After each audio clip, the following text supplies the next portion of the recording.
ಹಾಸನ ಜಿಲ್ಲೆಯ ಮಲೆನಾಡು ಭಾಗದಲ್ಲಿ ಅತಿ ಹೆಚ್ಚು ಮಳೆಯಾಗಿರ್ತಕ್ಕಂಥ ಹಿನ್ನೆಲೆಯಲ್ಲಿ ಹೇಮಾವತಿ ನದಿ ಉಕ್ಕಿ ಹರಿತದೆ. ನದಿ ಪ್ರವಾಹದ ಮಟ್ಟವನ್ನು ಮೀರಿ ಹರಿತಿರ್ತಕ್ಕಂಥ ಹಿನ್ನೆಲೆಯಲ್ಲಿ ಸಾಕಷ್ಟು ಕಡೆ ಒಂದು ರೀತಿ ಪ್ರವಾಹದ ವಾತಾವರಣ ನಿರ್ಮಾಣ ಆಗಿದೆ.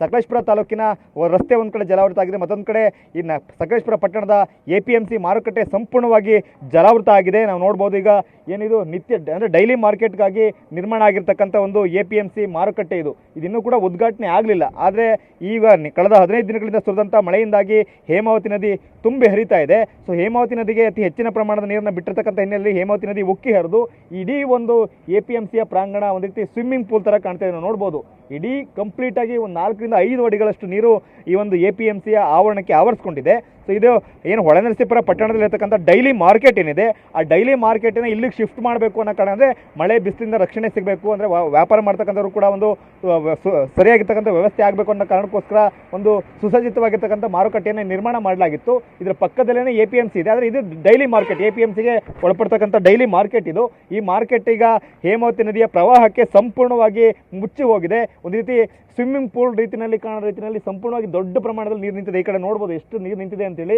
ಸೊ ಈಗಲೂ ಕೂಡ ಈ ಕ್ಷಣಕ್ಕೂ ಕೂಡ ಹೇಮಾವತಿ ನದಿಗೆ ಗೊರೂರು ಅಂದರೆ ಹೇಮಾವತಿ ಜಲಾಶಯದಿಂದ ಸುಮಾರು 63,500 ಕ್ಯೂಸೆಕ್ಸ್ ಅಷ್ಟು ನೀರನ್ನ ಹೊರಗಡೆ ಬಿಡಲಾಗ್ತಾ ಇದೆ.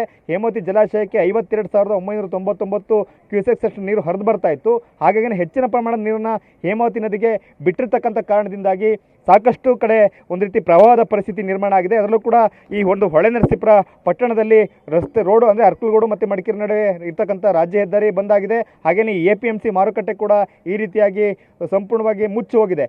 ಅಂದರೆ ಒಳಗಡೆ ಎಂಟ್ರಿ ಆಗಲಿಕ್ಕೆ ಆಗೋದಿಲ್ಲ, ಅಷ್ಟು ಪ್ರಮಾಣದ ನೀರು ಈ ಒಂದು ಮಾರುಕಟ್ಟೆಯ ಒಳಗಡೆ ಆವರಿಸ್ಕೊಂಡಿದೆ. ಇಡೀ ಸುಮಾರು ಒಂದು 4 ಕಂಪಾರ್ಟ್ಮೆಂಟ್ ರೀತಿಯಲ್ಲಿ ಇಲ್ಲಿ ಮಾರುಕಟ್ಟೆಯನ್ನು ನಿರ್ಮಾಣ ಮಾಡಲಾಗಿದೆ. ಅಂದರೆ ಸೆಂಟ್ರಲ್ಲಿ ವರ್ತಕರು ಇರ್ತಾರೆ, ನಡುವೆ ತಿರುಗಾಡಲಿಕ್ಕೆ ದಾರಿ ಕೂಡ ಇದೆ. ಆದರೆ ಯಾವುದು ದಾರಿ, ಎಲ್ಲಿ ವ್ಯಾಪಾರ ಮಾಡೋದಕ್ಕೆ ಯಾವುದು ಕೂಡ ಗೊತ್ತಾಗೋ ರೀತಿಯಲ್ಲಿ ಇಡೀ ಸಂಪೂರ್ಣವಾಗಿ ಇಡೀ ಮಾರುಕಟ್ಟೆಯ ಪ್ರಾಂಗಣ ಈ ನೀರಿನಿಂದ ಮುಚ್ಚೋಗಿದೆ.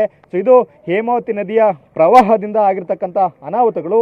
ಸಾಕಷ್ಟು ಕಡೆ ಏನು ಮಳೆ ಹೆಚ್ಚಾಯಿತು, ಒಂದು ಕಡೆ ಆಲೂರು, ಬೇಲೂರು, ಸಕಲೇಶಪುರ ಈ ಭಾಗದಲ್ಲಿ ಅತ್ಯಂತ ಹೆಚ್ಚಿನ ಪ್ರಮಾಣದ ಮಳೆ ಸುರಿಯಿತು. ಅದರಿಂದಾಗಿ ಹೇಮಾವತಿ ಜಲಾಶಯಕ್ಕೆ ಹೆಚ್ಚಿನ ಪ್ರಮಾಣದ ನೀರು ಹರಿದು ಬಂತು. ಆ ಕಾರಣದಿಂದಾಗಿ ಹೇಮಾವತಿ ಜಲಾಶಯಕ್ಕೆ ಸುಮಾರು 63,500 ಕ್ಯೂಸೆಕ್ಸ್ ನೀರನ್ನು ಹೊರಬಿಟ್ಟಿರ್ತಕ್ಕಂಥ ಕಾರಣದಿಂದಾಗಿ ಈ ರೀತಿಯಾಗಿ ಪ್ರವಾಹದ ಪರಿಸ್ಥಿತಿ ಈಗ ನಿರ್ಮಾಣ ಆಗ್ತಾ ಇದೆ. ಕ್ಯಾಮ್ರಾಮನ್ ಮಹೇಶ್ ಜೊತೆ ಮಂಜುನಾಥ್ KB, TV9 ಹಾಸನ.